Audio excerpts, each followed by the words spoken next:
Alléluia. Je vais nous parler ce soir, comme il y a des leaders ici, nous allons parler de l'unité dans le combat spirituel. Tu peux le dire à ton voisin de droite, hein? L'unité dans le combat spirituel. Ton voisin de gauche, ton voisin de devant, ton voisin de derrière. Seulement ton voisin qui te sourit. S'il ne te sourit pas, tu ne le regardes pas. Amen. Nous sommes debout, nous allons lire 10 versets. 9. 1 Corinthiens 12, versets 12 à 21. Car comme le corps est un et a plusieurs membres, et comme tous les membres du corps, malgré leur nombre, ne forment qu'un seul corps, ainsi en est-il de Christ. Nous avons tous en effet été baptisés dans un seul esprit pour former un seul corps, soit juif, soit grec, soit esclave, soit libre, et nous avons tous été abreuvés d'un seul esprit. Ainsi le corps n'est pas un seul membre, mais il est formé de plusieurs membres. Si le pied disait « Parce que je ne suis pas une main, je ne suis pas du corps », ne serait-il pas du corps pour cela? Et si l'oreille disait « Parce que je ne suis pas un œil, je ne suis pas du corps », ne serait-il pas du corps pour cela? Si tout le corps était œil, où serait lui? S'il était tout ouïe, où serait l'odorat? Maintenant Dieu a placé chacun des membres dans le corps comme il a voulu. Si tous étaient un seul membre, où serait le corps? Maintenant donc il y a plusieurs membres et un seul corps. L'œil ne peut pas dire à la main « Je n'ai pas besoin de toi », ni la tête dire aux pieds « Je n'ai pas besoin de vous ». Prenez place s'il vous plaît. Ce passage, et aujourd'hui comme c'est un enseignement, je vais y aller mollo mollo, j'espère. Souvent je dis c'est après, mais c'est ça, c'est mieux d'y aller mollo mollo. Ce passage nous enseigne la complémentarité dans le corps du Christ. Ce passage nous présente un seul corps, mais qui est fait de plusieurs membres. Et ces membres ne sont pas en guerre. Ces membres se respectent et se complètent pour qu'il y ait un corps. Et Dieu souvent part des choses simples afin d'expliquer des choses difficiles. Et comme l'homme comprend plus facilement la biologie, il parle de comment est-ce que nos corps fonctionnent, nos yeux, nos oreilles. Comment est-ce que ce corps physique fonctionne afin de nous expliquer comment le corps du Christ fonctionne. Tu es fait de plusieurs membres, mais ces plusieurs membres ne font pas plusieurs corps, ils font un seul corps. Tu as des mains, tu as des pieds, des yeux, des oreilles, mais ça ne fait pas un corps, oui, un corps vu, un corps pied, mais c'est l'ensemble de tous ces organes et de tous ces membres qui font un seul corps. La diversité, mais la complémentarité. Nous ne sommes pas obligés d'être pareils, car Dieu ne crée pas des clones. Chaque être est particulier et chaque ministère est particulier. Ne demande jamais à un homme de Dieu d'être utilisé comme toi. Dieu ne crée pas des clones spirituels. Souvent, lorsque Dieu t'utilise d'une certaine manière, tu aimerais que tout le monde fasse comme toi. Tu veux un clone. Même les jumeaux ne se ressemblent pas. Mais pourquoi nous voulons que tout le monde prêche comme nous, chante comme nous, fasse tout comme nous? Non. Toi, tu es œil. Moi, je suis oreille. S'il y a guerre entre l'oreille et l'œil, c'est une guerre perdue d'avance. Parce que tous sont créés pour le corps, mais chacun dans sa particularité. Nos diversités ne sont pas des divisions. Nos diversités sont des richesses. Nos diversités ne sont pas des divisions. Nos diversités sont des richesses. Et Dieu le fait comme il veut. L'œil n'est pas œil parce qu'il veut. C'est Dieu qui veut que l'œil soit œil. Et l'autre dans le ministère n'est pas comme il est parce qu'il veut. C'est Dieu qui l'a établi. Amen. Toi, tu es fort dans les miracles. Lui, il est fort dans l'enseignement. Toi, tu es fort dans la prophétie. Lui, il est fort dans l'exhortation. Il est lui. Mais quand celui qui prophétise dit « Si tu ne prophétises pas, tu n'es pas un homme de Dieu », c'est faux. Et si celui qui enseigne profondément dit, si tu n'enseignes pas profondément, tu n'es pas un homme de Dieu. C'est faux.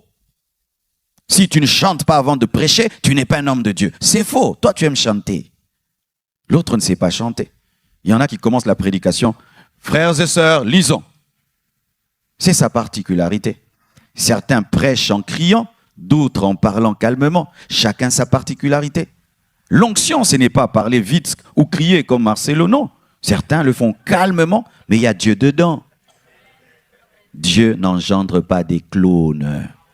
Même ton enfant, c'est vrai, il a du toi, mais il a aussi de sa maman et de son papa. Et ce mélange fait qu'il n'est pas toi. Si toi tu es jaune, lui il est rouge, ça fait orange. Et le fait qu'il est un mélange, il n'est ni toi, ni sa mère. Même ton propre enfant n'est pas toi à 100%. Tu peux être un père spirituel, mais tu vas engendrer des fils qui ont certaines particularités que tu n'as pas, parce que Dieu est souverain. Alléluia. Alléluia. Dieu fait comme il veut. Plusieurs membres, un seul corps. La pluralité des membres ne doit pas amener la division, mais doit enrichir le corps. Éphésiens 4, versets 11 à 13, la Bible dit, « Et il a donné les uns, pas tous, comme apôtres. » Nous ne sommes pas tous apôtres. Les autres comme prophètes. Nous ne sommes pas tous prophètes. Les autres comme évangélistes. Nous ne sommes pas tous évangélistes. Les autres comme pasteurs et docteurs. Pour le perfectionnement des saints en vue de l'œuvre du ministère et de l'édification du corps du Christ, jusqu'à ce que nous soyons tous parvenus à l'unité de la foi et de la connaissance du Fils de Dieu, à l'état d'homme fait à la mesure de la stature parfaite de Christ. La diversité est donnée, mais pour une mission précise. Le docteur, l'apôtre, le pasteur, le prophète, tous travaillent pour une seule chose, le perfectionnement des saints. Amener les saints à servir Dieu, édifier le corps du Christ, amener l'Église dans l'unité, dans la connaissance, dans la perfection. Que tu sois pasteur, apôtre, docteur, tu ne dois pas travailler pour détruire le corps du Christ. Tu dois travailler pour amener l'Église dans la maturité, dans la perfection et amener les fidèles à servir Dieu. Si celui qui prophétise, celui qui enseigne, celui qui est pasteur évangéliste fait le travail que tu fais selon sa particularité, il ne te combat pas, il te complète. Alléluia, il te complète. Mes frères et sœurs, ce petit doigt est comme un docteur. Nous l'utilisons souvent pour laver nos oreilles. Le docteur, il va dans les détails, il lave les oreilles de l'Église. Ce doigt-ci montre la direction. C'est le prophète, il vous révèle le futur. Alléluia. Ce doigt-là, c'est celui qui porte l'alliance, c'est le pasteur qui te garde en Christ. Alléluia. Et celui qui est le plus long, j'ai oublié il y a longtemps que j'étais à l'école pour apprendre tout ça, c'est l'évangéliste qui va partout. Mais il y a le pouce qui touche tous les autres, c'est l'apôtre. Il faudrait les 5 pour faire un point. Et il faudrait les 5 ministères pour l'efficacité. Une fois que tu amputes l'un d'eux, il y a une infirmité. Ne dites pas, nous ne voulons pas les apôtres, ce sont des orgueilleux. Non, il y a des gens qui sont appelés apôtres. Ce n'est pas l'orgueil, c'est son appel. Il est apôtre. Il a la grâce d'engendrer des pasteurs, des docteurs et des églises. C'est un apôtre. De la même manière que nous appelons facilement évangéliste, il faut appeler apôtre facilement apôtre. Le lion, c'est le lion. Le chien, c'est le chien. L'apôtre, c'est l'apôtre. Si vous avez un apôtre parmi vous, appelez-le apôtre. Ce n'est pas de l'orgueil, il est apôtre. Si vous avez un prophète parmi vous, appelez prophète. Nous appelons facilement évangéliste, pasteur, docteur, mais apôtre, prophète, ça, on ne veut pas. Comme si Dieu a cessé d'appeler les apôtres et les prophètes. Vous allez voir qu'il y a beaucoup de consécration des pasteurs, mais peu de consécration d'apôtres et de prophètes. Pourquoi? Ça nous dérange. Ça te dérange toi, ça ne dérange pas Dieu. Dieu est très à l'aise quand il appelle un apôtre, comme il est très à l'aise quand il appelle un évangéliste. Et on pense que ceux qui s'appellent évangélistes sont plus humbles que ceux qui s'appellent apôtres. Lui, il est seulement évangéliste, il est humble. Si tu es apôtre, tu es apôtre. Si vous avez des apôtres, appelez-les apôtres. Et reconnez, c'est leur appel. Car tous travaillent pour le perfectionnement des saints. Romains 12, versets 4 à 6. Car comme nous avons plusieurs membres dans un seul corps, Et que tous les membres n'ont pas la même fonction. N'ont pas la même fonction. Ainsi, nous qui sommes plusieurs, nous formons un seul corps en Christ et nous sommes tous membres les uns des autres, puisque nous avons des dons différents selon la grâce qui nous a été accordée. Respecte tes limites. Nous n'avons pas les mêmes fonctions. Dans le ministère, il faut reconnaître ses limites et accepter la mesure de la grâce que Dieu t'a faite et n'est pas aller au-delà. Regardez. Si un jour mes yeux deviennent jalouses de mes doigts, et puis il dit, mais pourquoi c'est sa main seulement qui porte l'alliance? J'aimerais aussi porter l'alliance. Pourquoi c'est seulement la main? Ok, on va te donner maintenant l'alliance. Mes yeux vont porter l'alliance. Pourquoi c'est seulement lui? Pourquoi seulement lui? Ok, on y va. Ça ne tient pas, n'est-ce pas? Pour que ça tienne? Ok.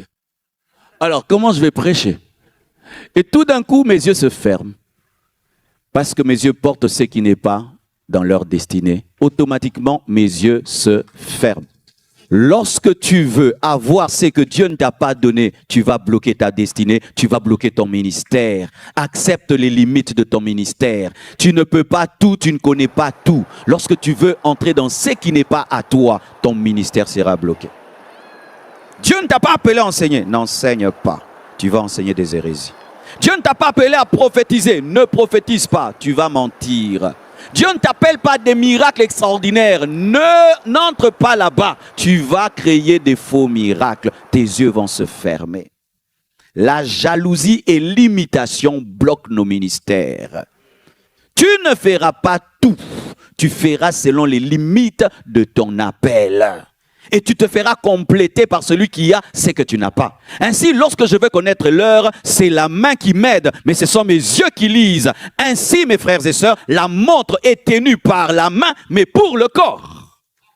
Car le don que tu as n'est pas à toi, il est notre don, mais c'est toi qui le tiens pour nous.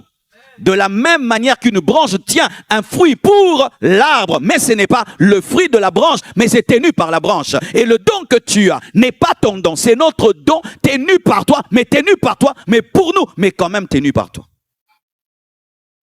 Alléluia. Respectez les limites. Bénissez Dieu pour ce que vous avez et pour ce que vous n'avez pas, pour ce que vous faites et ce que vous ne faites pas. Nous ne sommes pas tous apôtres, tous prophètes, tous évangélistes. Chacun a une dimension selon les limites de la grâce. 1 Corinthiens 3, versets 6 à 9. J'ai planté, Apollos a arrosé, mais Dieu a fait croître. En sorte que ce n'est pas celui qui plante qui est quelque chose, ni celui qui arrose, mais Dieu qui fait croître. Celui qui plante et celui qui arrose sont égaux. Et chacun recevra sa propre récompense selon son propre travail. Car nous sommes ouvriers avec Dieu, vous êtes le champ de Dieu, l'édifice de Dieu. Paul plante, Apollos arrose, Dieu fait croître. Qui est grand? Celui qui fait croître. Car si tu sèmes sans qu'il y ait croissance, ta sémence ne sert à rien. Et si tu arroses sans qu'il y ait croissance, la sémence, l'arrosage ne sert à rien. En soi, mes frères, quand je prêche, si Dieu ne touche pas les cœurs, ma prédication ne sert à rien.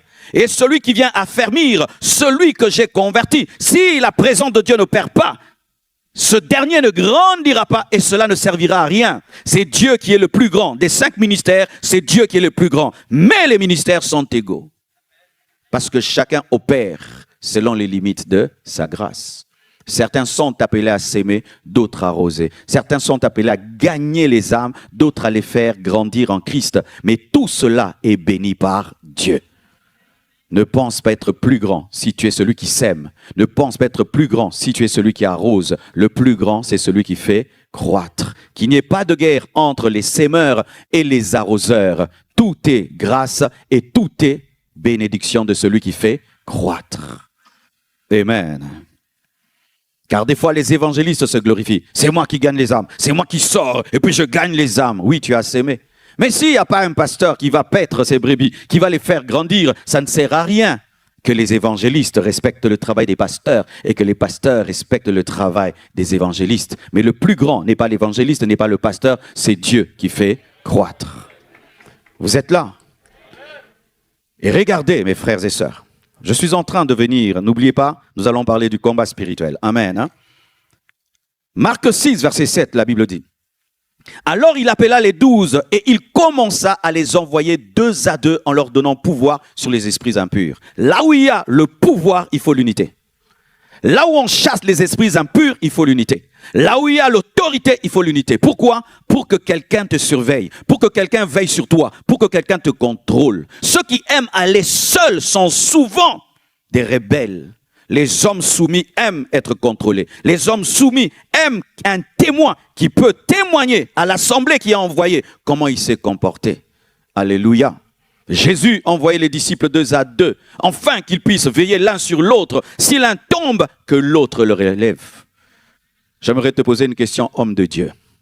Et là, je commence à entrer en profondeur. Qui est ton ami? Homme de Dieu, qui est ton ami? Vous savez, souvent, nous sommes des collaborateurs dans l'œuvre de Dieu, pas des amis. Le problème des hommes de Dieu, les hommes de Dieu chutent parce qu'ils n'ont pas d'amis. Prêcher ensemble, ce n'est pas être amis. Chanter ensemble, ce n'est pas être amis. As-tu un seul vrai ami, homme de Dieu? Nous poussons les fidèles à avoir des amis. Nous poussons les fidèles à avoir la communion fraternelle. Homme de Dieu, est-ce que tu as une vraie communion fraternelle avec un autre homme de Dieu? Peux-tu citer un seul homme de Dieu qui est vraiment ton ami? Les hommes de Dieu, la plupart des temps, sont solitaires. Ce sont des lucky-lucky spirituels. Et quand ils chutent, personne n'est au courant. Quand ils stressent, personne n'est au courant. Quand ils dévient, personne n'est au courant. Qui est là lorsque tu passes par des moments difficiles? Qui est là et à qui tu peux te révéler tel que tu es et qui peut continuer à te respecter? Est-ce qu'il y a un homme de Dieu qui peut continuer à t'aimer, à te respecter tout en connaissant qui tu es vraiment? Dans le ministère, tu es seul parce que tu es problématique. Les hommes de Dieu sont les plus problématiques de l'église. Je n'ai pas dit le matin, de peur que les fidèles s'en aillent. Mais c'est vrai. Il est plus facile de gérer les fidèles que de gérer les serviteurs de Dieu. La Bible, c'est comme si elle est faite pour les fidèles, pas pour nous. Les fidèles ont plein d'amis. Un fidèle, s'il disparaît de l'église, il y a plein de gens qui vont le chercher. Mais un homme de Dieu, s'il dévie, il n'y a personne qui le cherche. Parce que nous n'avons pas le temps de bâtir des vraies relations. Nous sommes tout le temps en train de cravacher le ministère, le ministère, le ministère. Pas le temps de nous arrêter pour avoir des relations humaines. Des relations humaines. Des relations humaines. Je vois des hommes de Dieu, ils ont tellement la tête dans le guidon. Tellement la tête dans le guidon. Tu veux me dire, eh oh, eh oh, eh oh, la vie, nous sommes là, eh oh. Certains sont en train de perdre leur femme à cause de ça. Des divorces. Parce que la première amie que Dieu te donne, c'est ton épouse. Quelle relation tu as avec ta femme? Tu es tout le temps dans la Bible, en train de prier. La Bible, les âmes. Beaucoup de femmes de pasteurs haïssent l'église. Haïssent les fidèles. Parce que le peu de temps qu'on doit lui donner est volé par les fidèles. Il revient à l'église, à la maison, avec le fardeau de l'église. Et les fidèles appellent à 2 heures, à 1 heure, à 4 heures. Moi, j'éteins mon téléphone la nuit. Je suis en mode avion parce que vraiment, je suis en mode avion. Ah oui, hein? Moi, la nuit, j'éteins mon téléphone parce que si je n'éteins pas, je ne dormirai pas. S'il voit un crapaud, il m'appelle. S'il voit une souris, il m'appelle. S'il a un mauvais rêve, il m'appelle. S'il a mal au dos, il m'appelle. Moi, je dors. Même Jésus dormait dans la barque. Même Dieu s'est reposé le 7e jour. Même Dieu s'est reposé le 7e jour. Tu as un ami que tu appelles quand c'est dur. Tu as un ami qui t'appelle, pas pour parler de prédication, parler du ministère, parler des églises, parler d'homme à homme. Tu en as? Est-ce que tu as le temps de traiter, de cultiver une amitié? Certains, tu prêches chez lui, il se souviendra de toi après une année. Une année, tu prêches comme toi, boum! L'année prochaine, quand il aura un programme, hello! Tu es son travailleur, tu n'es pas son ami. Les amis s'appellent pour rien. Comment ça va? Ah, là, tu vois, mon enfant est tombé malade. Hein, et tout. Ah, il est guéri maintenant? Ah, il est guéri, gloire à Dieu. Ah, et c'est comment là? Oh, j'ai déménagé. Hein. Ah, maintenant, t'es où comme ça? C'est ça, avoir des amis, c'est important. Parce que les fidèles, ils ont des amis. Hein, ils papotent, ils rient. Mais toi, toujours en mode ministry. Ah, bien-aimé frère, travaille des relations. Au point où tu sais que si tu meurs, ton ami prendra soin de ta femme et tes enfants. Tu as quelqu'un comme ça dans ta vie? Si tu meurs, qui prendra soin de ta femme, de tes enfants, qui ira même se battre pour tes orphelins, si on va leur voler leur héritage? Est-ce que tu as quelqu'un qui peut se battre pour ta famille, se battre pour l'église que tu vas laisser? L'église que tu laisses, il se bat comme si c'était sa vision. Quand il voit qu'on commence à dévier la vision que tu as laissée, il se bat même contre tes fils spirituels. Est-ce que tu es un homme comme ça? Tu n'as jamais le temps de traiter des relations comme si tu n'étais pas humain. Jésus pouvait les envoyer seuls, mais il envoyait toujours 2 à 2 minimum. Où est le deuxième dans ta vie? Où est-il? Il y en a toujours un. Un jour, j'étais en train de prier et j'ai passé par des moments difficiles. Dieu m'a dit, appelle Jérémie Soudril. Je veux qu'il devienne ton ami. J'ai dit, oh, ah bon? On demande aussi. Tu l'appelles et tu lui dis que je t'ai dit qu'il soit ton ami. Ah! J'ai dit, mais Seigneur Dieu de gloire, mais ça c'est comme une fille et un garçon, mais... Et puis tu le fais. J'ai dit, ok. Elle dit, bonjour prophète Jérémie, bonjour. Est-ce que tu veux... Est-ce que tu peux devenir mon ami? Il dit, oui, j'accepte. J'ai dit, ok. Et la première fois qu'on s'est vu, je l'ai invité à Kinshasa. On était là, on se disait, eh ben, les amis se sont rencontrés. Mais aujourd'hui, quelle bénédiction cette relation pour moi. Quelle bénédiction. Il me fait rire, il me parle, vraiment, j'en avais besoin. Et il m'a appris beaucoup de choses parce que j'étais terrible moi aussi des fois, trop au ciel. Lui me ramenait sur terre. Il y a quelqu'un, homme de Dieu, que Dieu a appelé pour toi. Tu dois le découvrir. Tu as ton Jonathan, si tu es David. Il y a quelqu'un, il y a un homme de Dieu qui existe pour toi. Pas pour ton ministère, pour être ton ami. Pour t'apprendre c'est quoi être ami. Vous savez pourquoi les pasteurs craquent à la chair? Parce qu'ils n'ont pas où craquer. Celui qui n'a pas une poubelle, jette tout partout. Qui est ta poubelle? Partout où tu trouves la propriété, il y a une poubelle. Qui est ta poubelle? À qui tu dis tout? À qui tu dis tout pour ne pas tout dire partout? Tu dis tout partout parce que tu n'as pas une adresse pour dire. Oh, alléluia. Partout où il y a le pouvoir, il faut qu'il y ait l'unité. Ecclésiaste 4, 9 à 12. 2 valent mieux qu'un parce qu'ils retirent un bon salaire de leur travail. Car s'il tombe, l'un relève son compagnon. Mais malheur à celui qui est seul et qui tombe, sans avoir un second pour le relever. De même, si 2 couchent ensemble, ils auront chaud. Les célibataires ne connaissent pas ça. C'est pas pour vous. Mais celui qui est seul, comment aura-t-il chaud? Et si quelqu'un est plus fort qu'un seul, les 2 peuvent lui résister. Et la corde à 3 fils ne se rompt pas facilement. L'unité permet de rester debout. L'unité permet d'avoir quelqu'un qui te relève quand tu tombes. L'unité te permet d'avoir quelqu'un qui te soutient dans le malheur. L'unité te permet d'avoir chaud dans les temps de froid. L'unité te permet d'être fort dans l'adversité et dans le combat. L'unité te permet de vaincre un esprit qui te dominait quand tu étais seul. L'unité te permet de résister contre un péché. L'unité te permet de résister contre une fausse doctrine. Je me souviens, j'étais tombé dans une fausse doctrine au début de ma vie chrétienne. J'avais rencontré des gens qui maîtrisaient la parole, mais qui avaient des hérésies. Qui m'ont ramené? J'avais des amis, un groupe d'amis. On méditait tout le temps la Bible ensemble. On partageait tout le temps la Bible ensemble. Ils m'ont donné qu'un seul verset qui m'a ramené. 2 valent mieux qu'un. De la même manière qu'on dit, il n'est pas bon que l'homme soit seul en soi. Il n'est bon pour personne d'être seul. Il n'est bon pour personne d'être seul. Ce sont les multinationales qui sont en train de posséder la terre. Et les hommes seuls ne possèdent pas la terre. Dieu envoie des unités pour vaincre. Chaque fois que Dieu voit un combat, il cherche un groupe. Il ne cherche pas un homme. Il cherche un groupe. Où est ton groupe? Tu es dans quel groupe? Lorsque ton ministère traverse des combats, tu es dans quel groupe? Lorsque ton église est secouée, tu es dans quel groupe? Lorsque ta vie de prière est secouée, tu es dans quel groupe? Tu es dans quel groupe? Quel groupe reconnaît que tu es parmi eux et qui fait de tes guerres ces guerres? Qui fait de tes guerres ces guerres? Qui fait de tes combats ces combats? Qui fait de tes luttes ces luttes? Qui est prêt à attraper une balle pour toi? Regardez mes frères, Matthieu 12, versets 25 à 26, la Bible dit. Comme Jésus connaissait leurs pensées, il leur dit, tout royaume divisé contre lui-même est dévasté.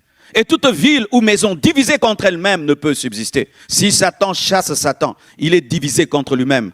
Comment donc son royaume subsistera-t-il? Le diable a tous les défauts, mais il y a un défaut qu'il n'a pas. Il n'est pas divisé. Satan n'est pas divisé. Les sorciers ne sont pas divisés. Les magiciens ne sont pas divisés. Les occultistes ne sont pas divisés. Les esprits impurs ne sont pas divisés. Lorsque Jésus produit un miracle, on dit qu'il chasse les démons par Belzéboul. Il dit non, Satan ne chasse pas Satan. Satan ne chasse pas Satan. Et il reconnaît que le royaume de Satan subsiste parce qu'il est uni. Comment pouvons-nous combattre un royaume uni dans la division? Comment pouvons-nous combattre des démons qui sont unis dans la division? Comment pouvons-nous combattre les démons de Perpignan dans la division? Comment pouvons-nous combattre les démons de la France dans la division? Les démons qui opèrent en France sont unis, mais l'Église est divisée. C'est à leur profit. C'est à leur profit. Un royaume divisé contre lui-même ne peut subsister. Nos divisions fortifient Satan. Nos divisions fortifient la sorcellerie. Nos divisions fortifient l'athéisme. Nos divisions fortifient les occultistes. Ils nous divisent, mais eux demeurent unis. Satan travaille à diviser le royaume de Dieu, mais son royaume ne permet aucune division. Aucune division. Satan ne permet aucune division. Et Jésus reconnaît que c'est le secret de la longévité du royaume des ténèbres, l'unité. Marc 5, versets 8 à 9. Car Jésus disait, « Sors de cet homme esprit impur » et lui demandait, « Quel est ton nom ?» « Légion est mon nom, lui répondit-il, car nous sommes plusieurs. Jésus chasse un démon et le démon dit, « Légion est mon nom, car nous sommes plusieurs. » C'est-à-dire, c'était l'ambassadeur des démons. C'est-à-dire que lorsque tu chasses un démon dans un corps, les démons qui vont parler, ce sera l'ambassadeur des autres. Les autres feront de lui leur porte-parole, l'organisation démoniaque. Les démons s'organisent lorsqu'ils entrent dans un corps. Lorsqu'il y a 2 démons dans un corps, il y a toujours un chef. Lorsqu'il y a 3, il y a toujours un chef. Et là, il y avait une légion. Toute la légion a laissé un seul démon parler à Jésus. Ils ont respecté l'autorité. Mais il y a des chrétiens qui ne respectent pas l'autorité. Frères et sœurs, Jésus parle aux démons, légion, celui qui parle au nom de la légion, mais lorsqu'il ordonne à celui qui a parlé, c'est toute la légion qui parle. Pour dire ceci, pour posséder la maison d'un homme fort, il faut lier l'homme fort. Et si tu lis l'homme fort, tous les autres s'en iront. C'est un secret même dans le combat spirituel. Lorsque tu es en train de chasser les démons, on ne s'attaque pas à tous. Il faut détecter le plus fort. Chasse le plus fort, les plus petits vont le suivre. Et lorsqu'il parle à celui qui a parlé au nom de la légion, toute la légion s'est jetée, est entrée dans les cochons et s'est jetée dans la pente escarpée. Les cochons sont morts, mais les démons ne sont pas morts. Il y a eu moins de cochons, mais le nombre des démons est resté le même. Les organes, les corps biologiques meurent, mais les esprits qui possèdent ces corps ne meurent pas. Les démons que nous affrontons aujourd'hui étaient là il y a 1000 ans, 2000 ans, 3000 ans. Mais nous passons. Nous vieillissons. Mais les démons ne vieillissent pas et ne passent pas. Ils sont unis, ils ne vieillissent pas. Et ils sont toujours là. Mais l'église qui peut vieillir et les hommes qui peuvent mourir combattent des esprits qui, malgré qu'ils entrent dans des cochons qui meurent, demeurent vivants dans la division. Comment allons-nous les vaincre? Dans l'Ancien Testament, Moïse avait compris l'unité dans le combat spirituel. Exode 17, versets 11 à 12, la Bible dit, « Lorsque Moïse élevait sa main, Israël était le plus fort. Et lorsqu'il baissait sa main, Amalek était le plus fort. Les mains de Moïse étant fatiguées, ils prirent une pierre qu'ils placèrent sous lui et il s'assit dessus. Aaron et Hur soutenaient ses mains, l'un d'un côté, l'autre de l'autre, et ses mains restèrent fermes jusqu'au coucher du soleil. Lorsque Moïse élevait les mains, Josué avait la victoire. Lorsqu'il baissait, Josué perdait. La force n'était pas dans l'épée, la force était dans les mains. Mais c'était les mains d'un homme qui peut se fatiguer. C'est pourquoi il avait besoin d'autres mains qui peuvent se fatiguer pour soutenir les mains fatiguées. Enfin,